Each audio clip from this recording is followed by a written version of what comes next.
Hi friends, మన తెలుగు రాష్ట్రాల్లో కుమారి aunty గారు ఎంత ఫేమస్ అయ్యారో మనందరికీ తెలుసు. అదే తరహాలో వడాపావ్ గర్ల్ చంద్రికా గేరా దీక్షిత్ అనూహ్యంగా సోషల్ మీడియా వేదికగా వార్తల్లో నిలిచారు.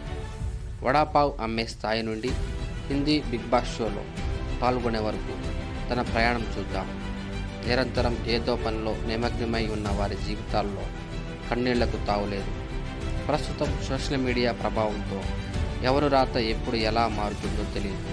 ఒకరిని ఉన్నత స్థాయికి తీసుకువెళ్తుంది, అదే మాధ్యమం ఉన్నత స్థాయి నుండి క్రిందకు దిగజారుతుంది. చంద్రికా గేరా ఈమె ఢిల్లీ ప్రాంతవాసి, హల్దీరామ్స్లో ఉద్యోగం చేస్తుంది. భర్త బైక్ టాక్సీ నడుపుతారు. తన కుమారుడు డెంగ్యూ జ్వరంతో బాధపడుతుంటే ఉద్యోగం మానక తప్పలేదు. మరలా తిరిగి ఉద్యోగం కొనసాగిద్దాం అనుకుంటే పిల్లాడిని చూసుకోవడం ఇబ్బంది అవుతుంది.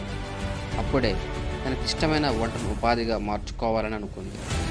ఎవరైనా బయటకు వెళ్ళినప్పుడు స్ట్రీట్ ఫుడ్ ఎక్కువగా ఇష్టపడతారు, ఎందుకంటే తక్కువ ధర మరియు కడుపు నిండుతుంది. మహారాష్ట్రలో వడాపావ్ ఫేమస్. అక్కడ చాలామంది ఈ వ్యాపారం చేస్తూ జీవనం సాగిస్తారు. ఇకపోతే ఢిల్లీలో చోళా భటూరే పరోటా ఫేమస్. అక్కడ మిగతా వారితో పోలిస్తే తను భిన్నంగా ఉండాలని వడాపావ్ను ఎంచుకుంది.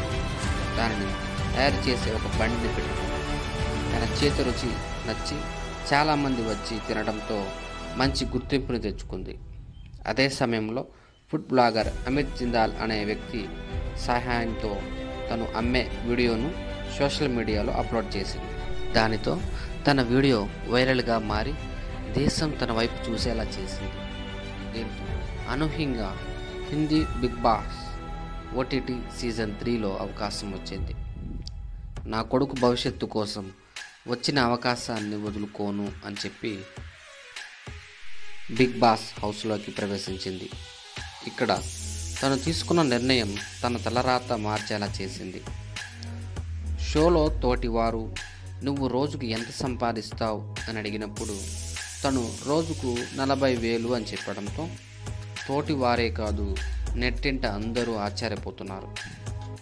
పైగా నేను కష్టపడి సంపాదిస్తున్నా, మీరు ఫోన్ ప్రక్కన పెట్టి ఆన్లైన్ సినిమాలు ప్రక్కన పెట్టి బయటకు వెళ్ళి పనికి వచ్చే పని చెయ్యండి, సాధిస్తారు అని సలహా ఇస్తుంది. ఒకసారి పేరు సంపాదించిన తరువాత అది గెట్టిన వారు మన ప్రక్కనే ఉంటారు. ఢిల్లీ మున్సిపల్ కార్పొరేషన్ మరియు తోటివారి నుండి తనకు సమస్యలు వచ్చాయి, కానీ తను సాధించిన విజయం తనను లగ్జరీ కాలలో తిరిగేలా చేసింది. నువ్వు చేసే పని ప్రతిరోజు ఫలితాన్ని ఇవ్వకపోవచ్చు, కానీ నీకు ఫలితం రావడానికి ప్రతిరోజు చేసే పని ఉపయోగపడుతుంది. గుర్తుపెట్టుకో.